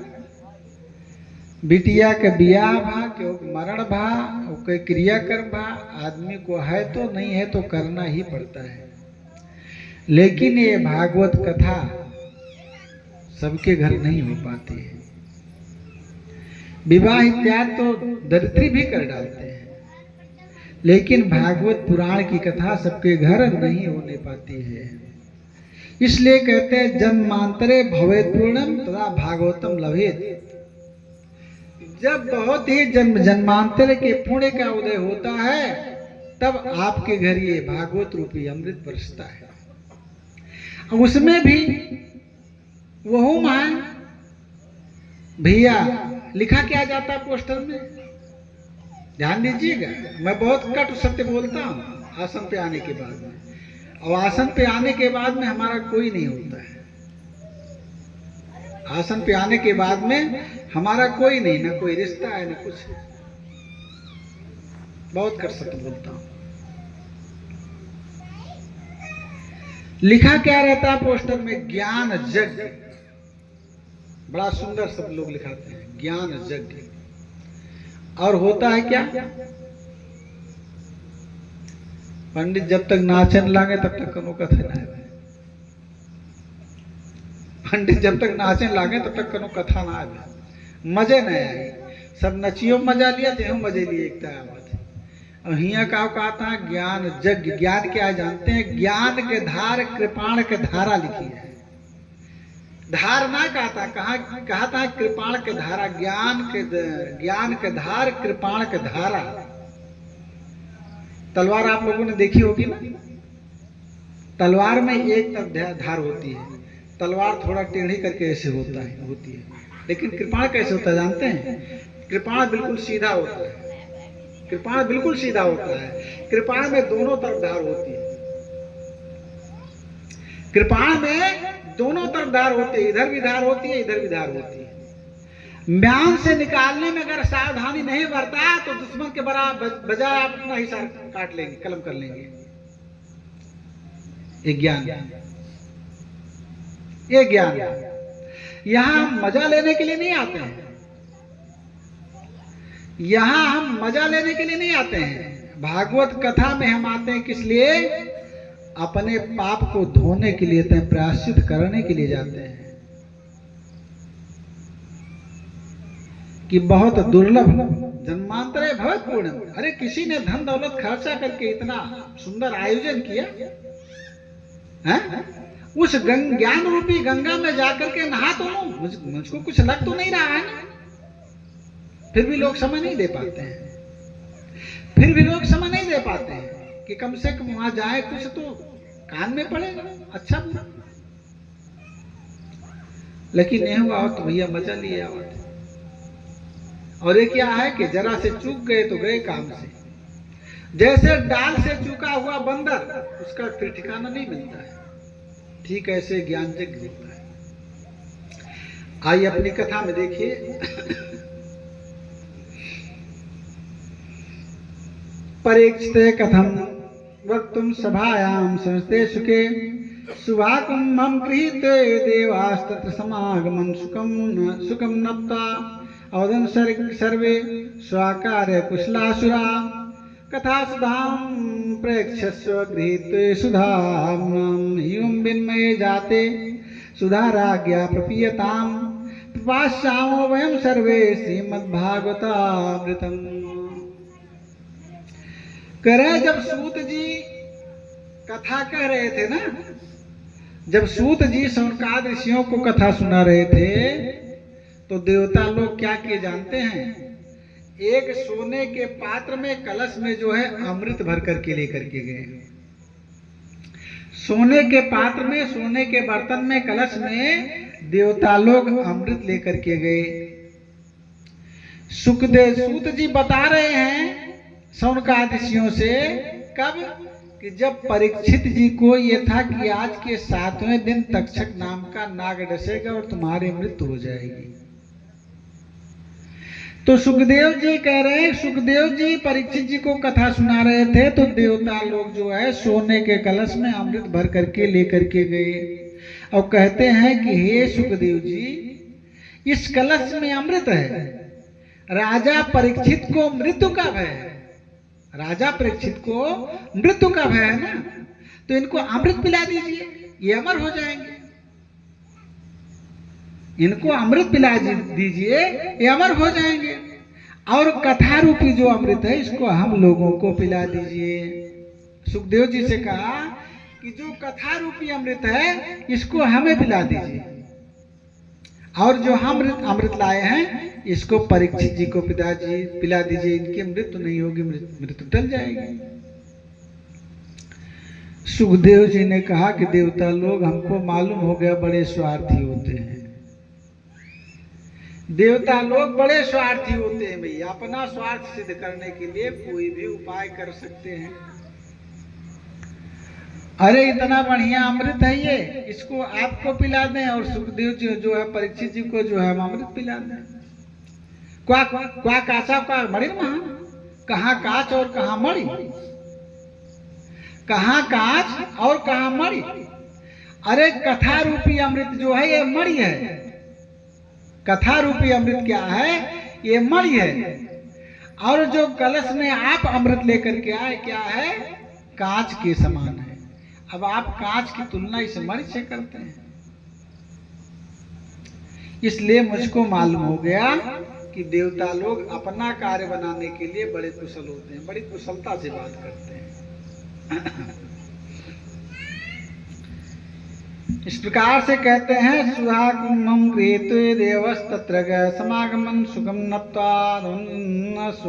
नत्वा अनुवत्सर्वे स्वाकार्य कुशलासुरा कथा स्वाम प्रेक्षुश्रियते सुधागमम् एवं विन्मये जाते सुधा राज्ञा प्रियतां प्रपास्यामो वयं सर्वे श्रीमद्भागवतामृतम् क्वा सुधा क्वा कथा लोके क्वा काचा क्वा मणिर्महान् ब्रह्मरातो विचारे तदा देवान् जहासा अभक्तांश विज्ञाना तदो च सा कथामृतं श्रीमद्भागवते वार्ता सुराणां दुर्लभा राज्ञो मोक्षमता वीक्ष्य पुराधाता विस्मिताः सा च लोके तुलां बद्धा तोलयत्सात्मा निजः लघुनन्यान् जातानि गौरवेण इदं महत् तदा ऋषिगणाः सर्वे विस्मयं परमं यो मेनिरे भगवद्रूपं शास्त्रं भागवतं क्षितौ। कहते हैं कि इस प्रकार से जब सुखदेव जी ने कहा तो देवताओं ने कहा कि हमारे अमृत की तुलना आप जो है अपने कथा से कर रहे हैं। कहते हैं हमारी कथा मणि के समान है और तुम्हारा अमृत कांच के समान है। ठीक है, देखते हैं। तो क्या हुआ? तौला गया। एक कथा रूपी अमृत को एक तरफ पल्ले पर रखा गया और संसार के सारे सुख साधन को एक तरफ रखा गया। देवताओं ने तौला, वजन किया। वजन किया तो क्या हुआ कि कथा रूपी अमृत जो है ये भारी पड़ गया, वजन पड़ गया। ये भारी पड़ गया, वजन पड़ गया। कैसे? मानस में भी इसका प्रसंग आया है। मानस में गोस्वामी जी ने भी लिखा है, तात स्वर्ग अपवर्ग सुख, तात स्वर्ग अपवर्ग सुख तधर्य तुलायक अंग अतुलन ताहि सकल मिली जो सुख लो सतसंग। तात स्वर्ग अपवर्ग सुख धैर्य तुलायक अंग अतुलन ताहि सकल मिली जो सुख लो सतसंग। कहीं हे भैया, स्वर्ग अपवर्ग जो स्वर्ग के ऊपर के लोग है वहू के सुख अगर धै दिन जाए एक पल्ला पर और एक पल्ला पर खाली सत्संग रख दी जाए तो शायद सत्संग रूपी पल्ला भारी पड़ जाए। वो उतना भारी न पड़े। कैसे? कहीं एक समय की घटना आई। यहाँ एक कथा छिपी हुई है। आप लोगों ने दो ऋषियों का नाम सुना, वशिष्ठ जी और विश्वामित्र जी। वशिष्ठ जी विश्वामित्र जी के कुल पुरोहित थे। विश्वामित्र जी का पहले नाम क्या था? विश्वरथ। विश्वरथ नाम था। तो विश्वामित्र हुए वशिष्ठ जी के ईर्ष्या से, द्वेष से। आगे कथा है, कथा बताएंगे, बड़ा समय लगेगा। थोड़े में आप जान लीजिए, फिर कथा कभी मिल जाएगी आपको इस प्रकार से। तो इनका द्वेष भाव कैसे आया कि एक बार विश्वामित्र जी आए, वशिष्ठ जी ने इनका आगे स्वागत किया अपनी कुटी पे। जब आगे स्वागत किया तो क्या हुआ? विश्वामित्र जी ने कहा, विश्वरथ जी ने कहा कि हे मुनिवर, आप तो हमारे दिए हुए राशन पानी पे आप लोगों की जीविका चलती है, आपकी कुटिया चलती है। आपके पास इतना सारा धन कहां से आ गया जो आपने हमारे साथ इतनी बड़ी फौज फटाका है, सबका आपने सेवन कर लिया, सबको आपने आहार बिस्तर की व्यवस्था दे दिया है जंगल में। वशिष्ठ जी ने कहा, हे भैया विश्वरथ, हमरे नहीं नंदिनी कृपा है जेका आजकल भैया डंडस मार मार खेदा जात खेते से ये तनी काबिल है। महाराज विश्वरथ की सारी सेना साथ में थी और वशिष्ठ जी गए खाली नंदिनी माता से कहीं, नंदिनी गैया से कहीं कि हे माता जी, आज हमारे महाराज आए हुए हैं, आपको आतिथ्य सत्कार करना है। फिर क्या था, माता जी का, नंदिनी मैया का सिर जो है सिर से पीठ पे सहलाया वशिष्ठ जी ने। माता जी ने जो है सिर हिला दिया कि हाँ सब कल्याण हो जाएगा, आप मेरा दोहन कीजिए। जैसे दोहन का पात्र नीचे लगाया तैसे तमाम सेवक सेविकाएं तैयार हो गई। उस दूध से सेवक और सेविकाएं तैयार हो गई। सारा राशन भर गया, पूरी तैयार हो गई, तरकारी तैयार हो गई, गोरस तैयार हो गया। भाई सारी सभा, सारी सेना सब खूब छके। उतना स्वाद नहीं मिला जितना राजमहल में मिलता था, उससे कहीं ज्यादा स्वाद यहाँ मिला था। सब बड़े आनंद से रात भर रहे वहां कुटिया में। बढ़िया महल तैयार हो गया, अद्भुत महल। देखते देखते जब तक ये सब दिशा मैदान इत्यादि करके आया तब तक यहाँ सब तैयार था। महाराज विश्वरथ के मन में शंका हो गई कि वशिष्ठ जी हमको लगता बड़े चोर हैं, हम देते हैं थोड़ा, लेकिन ये कहीं ना कहीं से हमको लगता छल कपट करके कहीं जो है धन इकट्ठा किए हुए, इसी सारी व्यवस्था कर दी। लेकिन जब वशिष्ठ जी से पूछा तो वशिष्ठ जी ने कहा कि हे भैया, ये हमारी नंदिनी मैया का कमाल है, नंदिनी मैया का कमाल है, नंदिनी गैया का कमाल है। तो विश्वरथ ने कहा कि मुनिवर फिर ये नंदिनी गैया हमको दे दीजिए, क्योंकि किसी गरीब के कुटिया पे अनमोल रतन रहने का अधिकार नहीं होता, वो राजा का होता है। कहीं भैया ये तो अत्याचार करता है। अरे आज तक हमारे नंदिनी गैया के छुई ना पाई, हम अब रक्षा न कर पाओ, आप कहता है आपको लोभ हो गया। कहीं नहीं मैं यथार्थ बोल रहा हूँ, कहीं नहीं आप यथार्थ नहीं बोल रहे हैं। कहीं ना आप नहीं देंगे मैं बलात् लेकर के जाऊंगा, जबरदस्ती छीन लेकर के जाऊंगा। वशिष्ठ जी ने कहा कि अगर आपके शरीर में, आपकी भुजाओं में बल है तो आप ले जा सकते हैं। मैं नंदिनी मैया से एक बार पूछता हूँ, नंदिनी मैया से, नंदिनी गैया से वशिष्ठ जी ने कहा कि माता जी क्या आप महाराज विश्वरथ के साथ जाना चाहते हैं? कहीं नहीं जाना चाहते। कहें मेरी नंदिनी मैया जाना नहीं चाहती आपके साथ महाराज। कहें मैं बलात् ले जाऊंगा। कहें आप ले जा सकते हैं अगर आपकी भुजाओं में बल है तो। सारी सेना महाराज की परास्त हो गई। नंदिनी मैया के स्तन के दूधों से इतने जो है वीर तैयार हो गए कि उनकी सारी सेना को मार करके गिरा दिया। आज विश्वरथ धिक्कार करते हैं, कहते हैं कि ब्राह्मण का जन्म धन्य है, धन्य है ब्राह्मण का कुल, जिसने बिना कोई अस्त्र शस्त्र उठाए मेरी सारी सेना को परास्त कर दिया। आज से इस क्षत्रिय कुल को धिक्कार है, धिक्कार है। और वहीं से विश्वरथ ने जो है अपना राज धर्म त्याग करके ब्राह्मण का धर्म अपना लिया, तपस्या करने के लिए चले गए। इतनी बड़ी ईर्ष्या हो गई विश्वरथ जी को, विश्वामित्र जी को। अब विश्वामित्र जी ने तपस्या किया, सब लोग कहे भी आप तो विश्वामित्र जी महर्षि हो गए, महर्षि, लेकिन वशिष्ठ जी ने कभी नहीं कहा कि महर्षि हो गए। यहां भी ईर्ष्या हो गई, कुछ तू मैं फिर गुरु चेले में होने लगा। वशिष्ठ जी ने कहा कि भैया अब ऐसे बात नहीं बनेगी तो किसके पास चला जाए? कपड़ा ले आओ। तो ये हुआ, ऋषियों ने कहा कि आप लोग जो है शेषनाग के पास चले जाइए, आपको उत्तर मिल जाएगा। विश्वामित्र और वशिष्ठ जी कहाँ गए? शेषनाग के पास गए। शेषनाग भगवान से कहा कि हे शेषनाग जी, हमारी और जो है वशिष्ठ जी की इसी बात का झगड़ा है और आप इसका उत्तर दे दीजिए। शेषनाग ने कहा भैया अभी तो मैं पृथ्वी को अपने सिर पे धारण किया हूं। अरे सोचने के लिए स्थिर दिमाग की जरूरत होती है, हमको कुछ सोचने के लिए अवसर तो दीजिए। कहीं इसके लिए हमें क्या करना पड़ेगा? कहीं थोड़ी देर इस पृथ्वी को अपने सिर पे रोक लीजिए। अरे कहीं इतना बड़ा त्रिलोकिक भार आप लादे हैं मुड़े पे, हम सब तो अगर कहाँ छुई गई तो हमन हड्डी पसलिक पतन लागे कहाँ चली गई, ये का भला कैसे रोक सकी थे। विश्वामित्र जी घबराने कहीं हमारे बस के नहीं।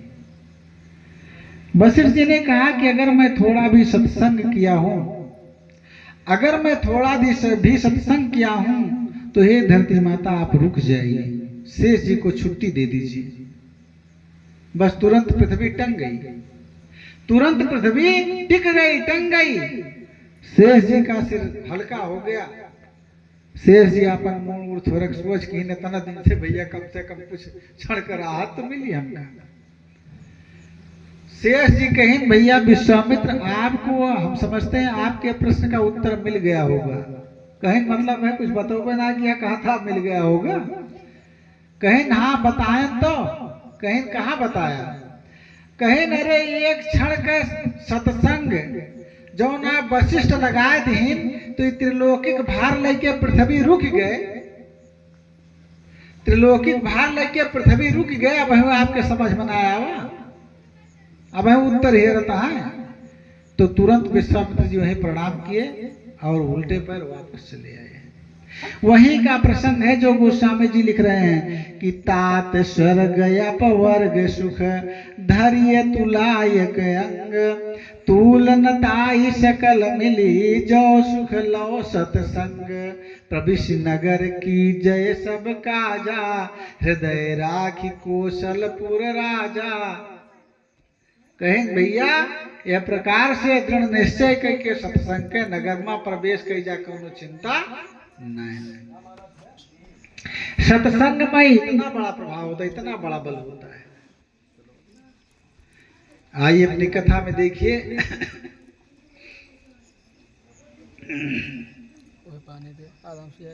नीचे के हाथ के ब्रह्मरातो विचारेति तदा देवान् जहासः भक्तास विज्ञाय नातदौ सा कथामृताम। कहीं कथा लकीन ई कथा रूपी अमृत के का नाय देख चाहे, कहीं अभक्त का नाय देख चाहिए, अभक्त का नाय देख चाहिए, जे दुष्ट हृदय के हैं उनका नाय देख चाहिए, ना सुनना चाहिए। काहे?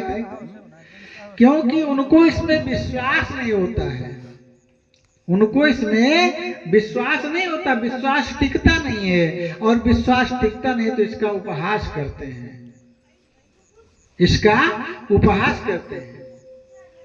विश्वास कैसे होना चाहिए?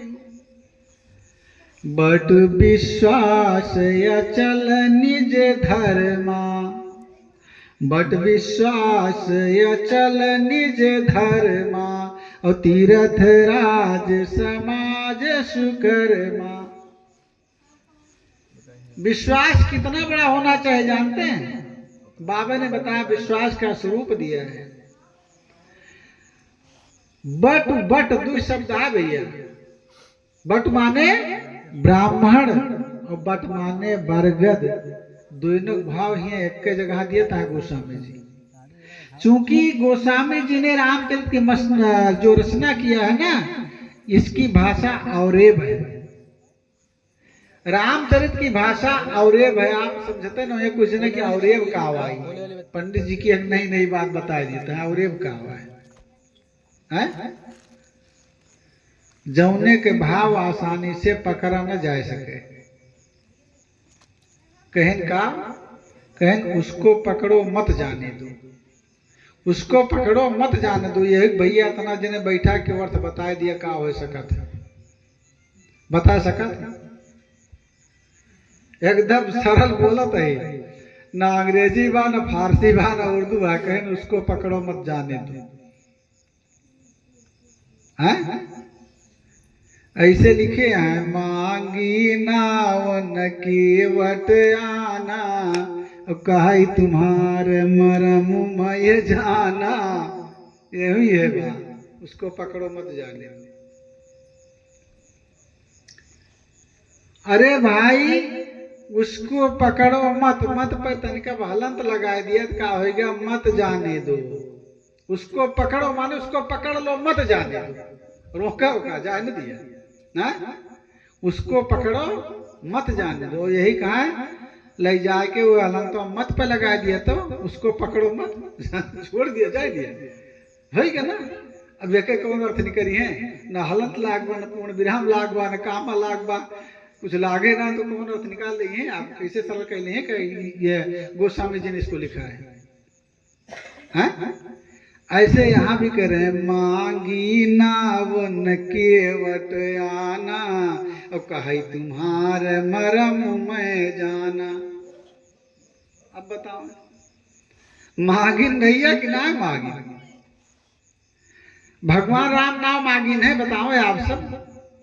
आप लोग भी मानस पढ़ते होंगे, कथा सुनते, बड़ी कथा में गए होंगे।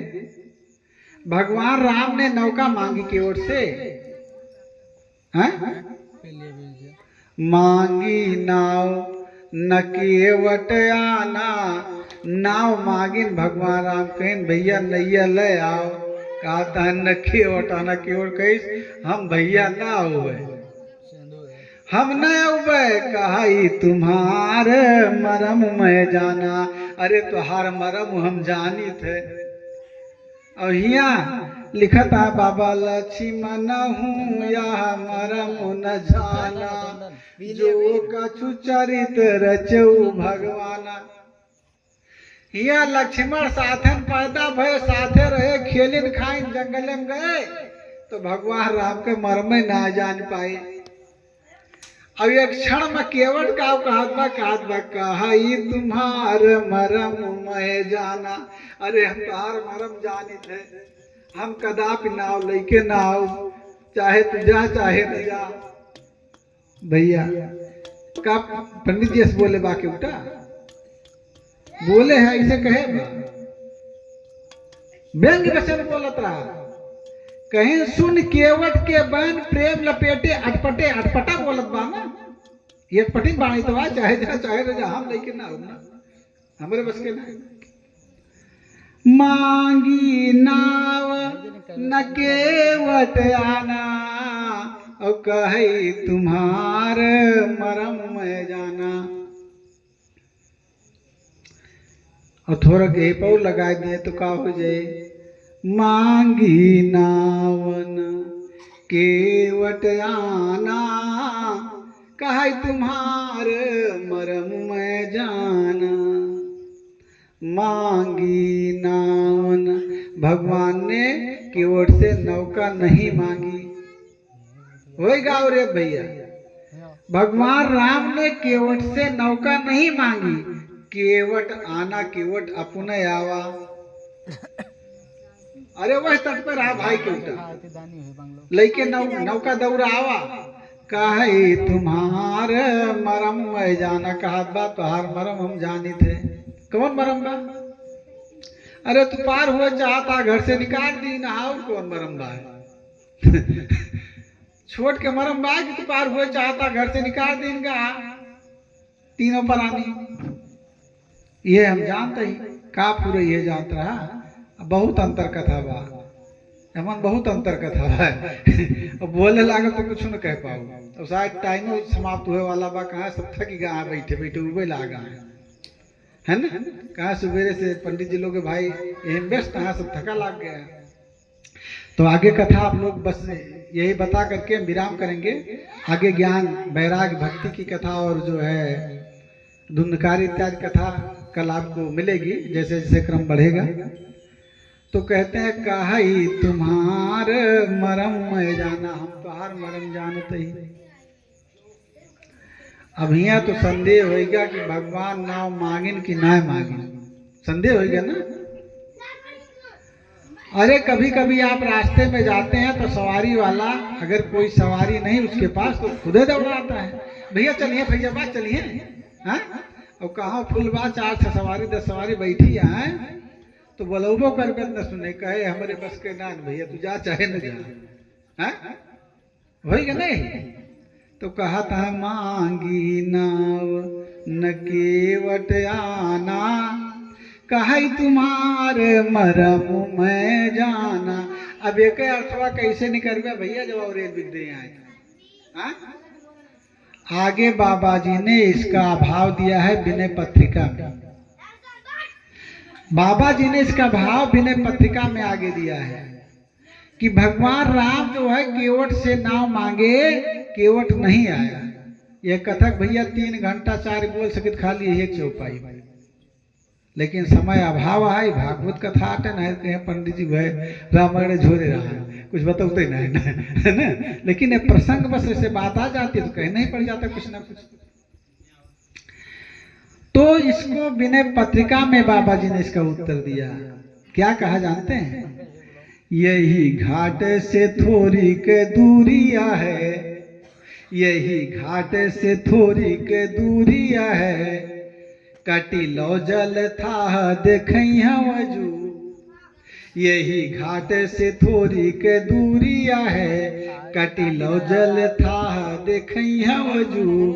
पर से पग धूरी तरह तरनी, पर से पग धूरी तरह तरनी, घरनी क्यों घर समुझैया वजू।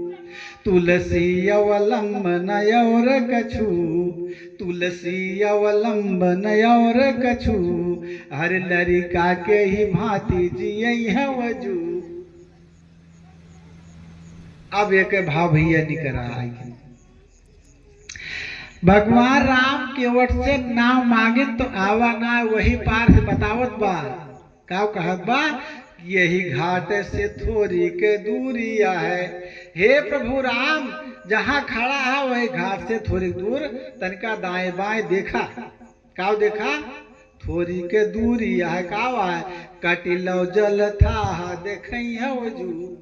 हुआ कुछ बबुरे के झाड़ी बा नदिया में, हुआ का वहा कमर भय पानी बा, हुआ कमर भय पानी बा। कटिलो जल था देखैया वजू। वहीं कहीं भैया तू पार हो जा, और नाही तो पर से पग धूरी तरह तरनी,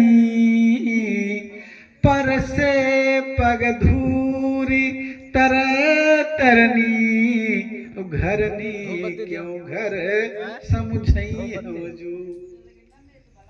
अरे हम सुने ही आपके चरण में जादू है। हम सुने रहे आप जनकपुर जात रहे तो एक ठोर पाथर पड़ा रहा, हमन आपके चरण के धूरी लाग गए, तू मेहरारू हो गए बड़ी सुंदर। तो हमारे जोन है यही से जीवन यापन करत है, नान नान लड़का पालन पोषण करत है। एक सारे ददई मेहरारू हो जाए तो हमारे घरे महासौतिया डा हो जाए, और सौतिया डाहे घर से निखारा गा तो तू का चाहता हमारे निकासी हो जा घरे से। हाँ तो हर बाप प्राण त्याग के दी सौतिया डामा। तो हमारी जान हमारी तो यह व्यवस्था बनावता है, यही लिए हम भैया तोरे लगे आओ बना, कहा तुम्हार मरम मैं जाना। अब भगवान कैसे है पार जाए, बड़ा झंझटा है। जा सकत रहे ना भाई कर यहीं पानी रहा चला जाता, लेकिन और झंझट बाजी पंडित जी अब कौन झंझट बाजी है। अरे भाई का यहाँ पानी बा जा सकत रहे ना, झंझट का हुआ है, बहुत बड़ा झंझट है भगवान के सामने। विष्णु पदाब्ज संभूते गंगे त्रिपथगामिनी। गंगा जी के हुए भगवान विष्णु के पुत्री हुए। पंडित जी तो आप भ्रम डाल दिए। कैसे? गंगा जी भैया विष्णु भगवान के अंगूठा से पैदा बयान करी है ना, भगवान विष्णु के अंगूठा से गंगा जी करी है। अबे हमन कथा फिर चली गए, भागवत में चली गए अंदर में कथा, और बाद में निकले अंदर में चली गई बात। कैसे? कि बलि बांधत प्रभु बाढ़ सोतन बरन न जाय, उभय घरी मादीनी 7 प्रदक्षिण धाय। जब बामन भगवान राजा बलि का बांधे लागे, मांगे रहे भूम, तो आपन पैर बढ़ाई तो अंतरिक्ष चला गया ब्रह्मलोक तक। तो भगवान के चरण जब देखें ब्रह्मा जी, तो जो ना गंगा जी से चरण कमंडल के जल से धोई,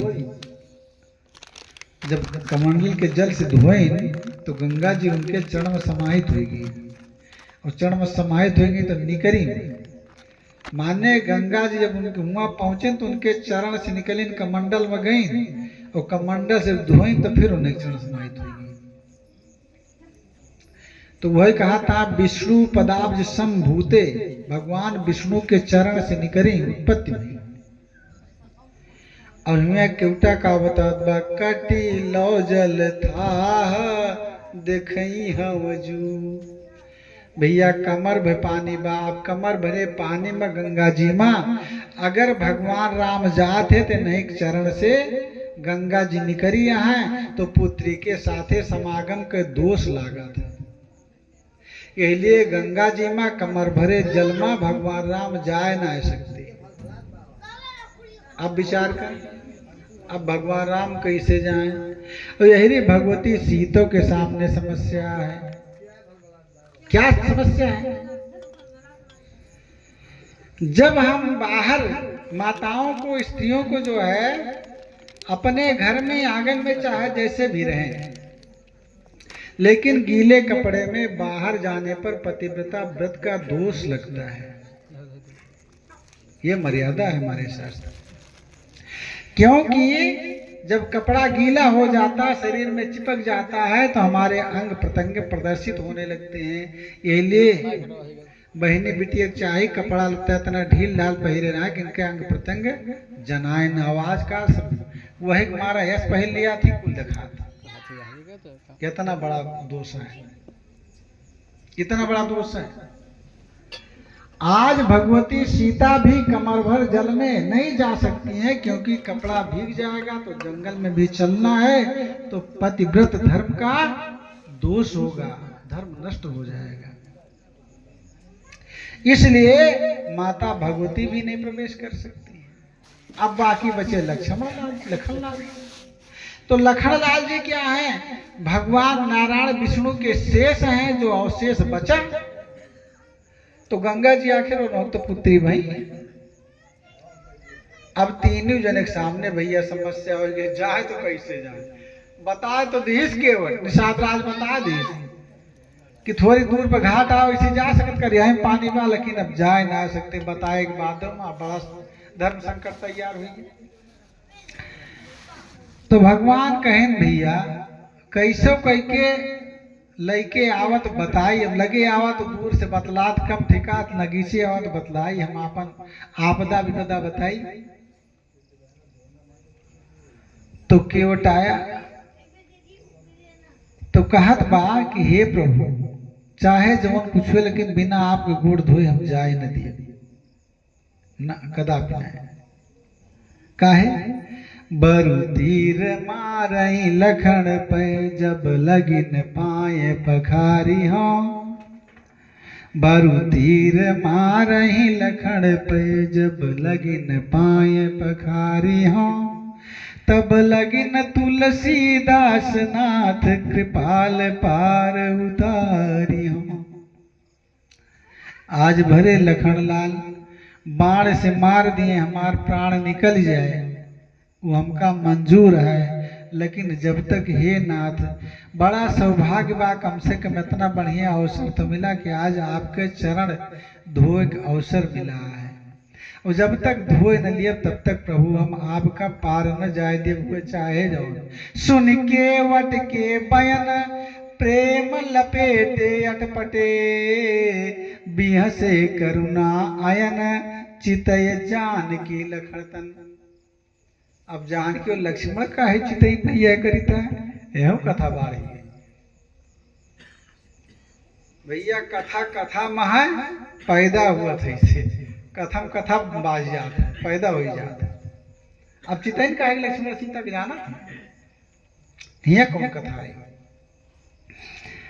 मानिए यहाँ भगवान कह रहे हैं कि जब हम जौन आज क्षीर सागर में शयन करते हैं तो निषाद राज केवट का और रहा कछुआ रहा। तभी कछुआ रहा कच्छप रहा। पूर्व कथा आ गई है। कहीं ने कच्छप था कछुआ था और तू लक्ष्मी रही और ये शेष नाग रहे।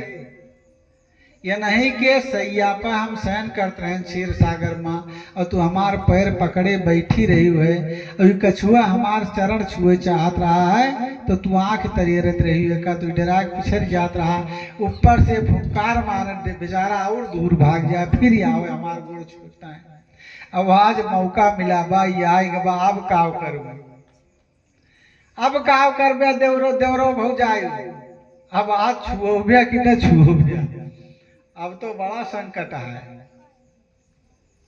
तब बहुत छुआछूत माने रहे वो आज छुआछूत माना तो जानी हम ऐसे लग के मुस्कियाने भगवान यही से लक्ष्मण और सीता की तरफ रख के मुस्कियाने कि आज का कौन उपाय लगा ये कुछ पाया है कहीं ना आज कौन उपाय नहीं न। तब क्या हुआ केवट राम रजाय सुपावा पानी कठौता भर लैया केवट राम रजाय सुपावा तो पानी कठौता भर लैया अति आनंद उमगी अनुरागा चरण सरोज पखारन लागा।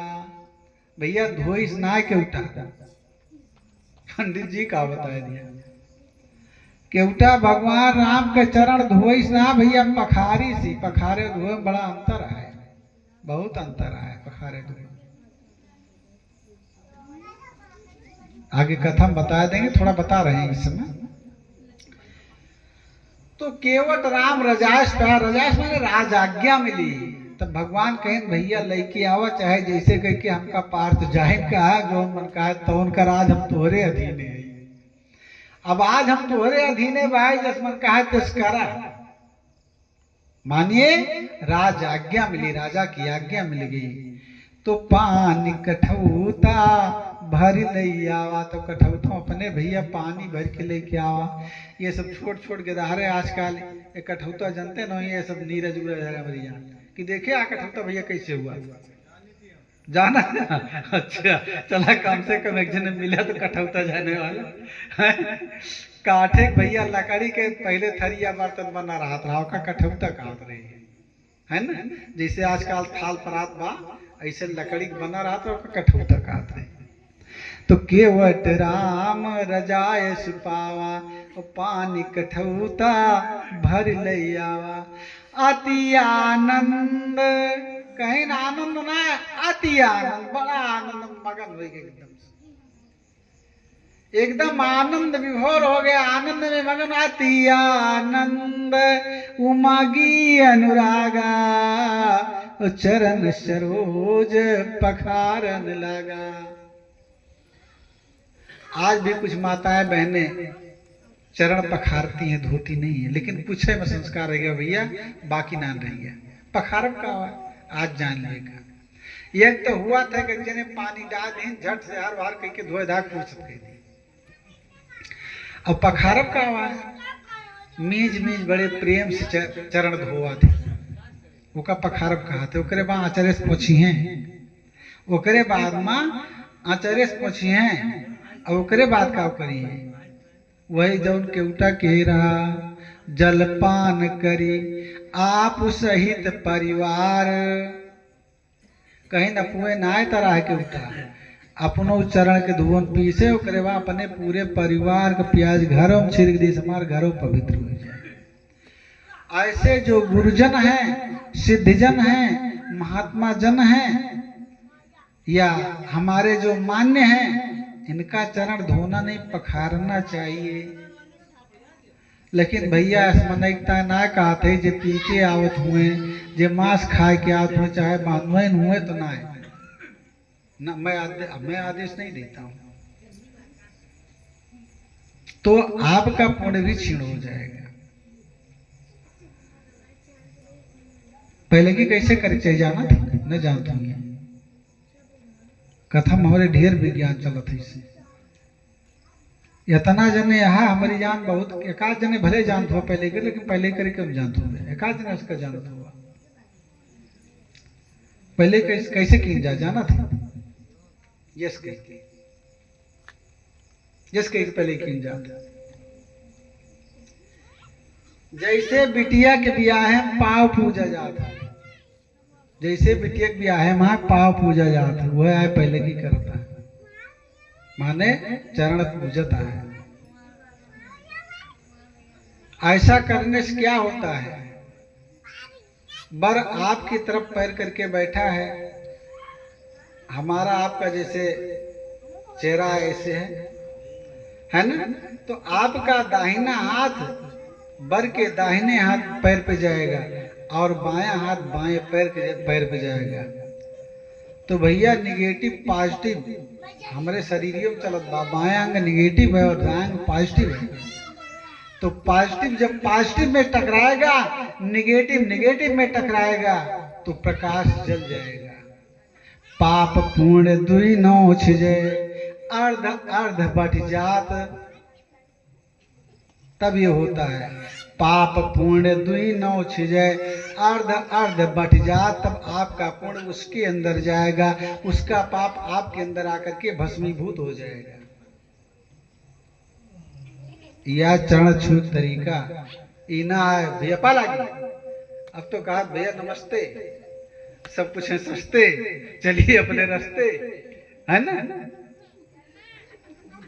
तो इस प्रकार से जो है चरण स्पर्श का तरीका बताया हमारे शास्त्र में। हमारा शास्त्र बहुत गहन है, इसको समझना चाहिए। तो आप सहित परिवार, खुद भी पिया, पूरे परिवार गए पितर लय पार, अपने ना अपने आजा बाबक सबका कल्याण के सबका ताजा। तो ऐसे संत जन का चरण स्पर्श करना चाहिए, चरण जो है पखारना चाहिए, धोना चाहिए, कम से कम धोए उठे, बहुत बड़ी बात बा। यहाँ पहले की धोती ना धो तो बतिए पंडित जी बहुत छोड़ दिए, है ना। तो इस प्रकार से जो है केवट ने भगवान की आज्ञा पाया और भगवान के चरण को धो करके पूरे परिवार का कल्याण कर दिया।